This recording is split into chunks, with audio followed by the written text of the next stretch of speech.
Hello, hi YouTube family, या जेवण करायला. बघा मी जेवायला काय घेतलं आहे. मस्त मस्त हे आहे कारलं फ्राय. हे मिक्स कडधान्याची भाजी आहे. याच्यामध्ये मटकी, उसळ, काबुली चना आणि आपला काळा हरभरा आहे. दी अर्धी भाकर घेतली आहे. इथं थोडीशी चपाती आहे आणि हे तर आहे भात. तर बघा आजचं माझं जेवण कसं आहे. हे आहे कारलं फ्राय आहे. बघा कारलं फ्राय, कारलं कुणाकुणाला आवडतं.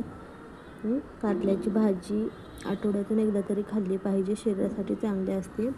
आणि हे आहे मिक्स कडधान्य. कडधान्य आपल्या शरीराला खूप आवश्यक असतात, प्रोटीन्स भेटतं त्याच्यातून. भात, चपाती, भाकरी. या तर मग सर्वजण जेवायला चला. तर सर्वांनी व्हिडिओ लाईक, सबस्क्राईब, शेअर करा. Bye bye. व्हिडिओ कसा वाटला, जेवणाचं कसं वाटलं नक्की सांगा.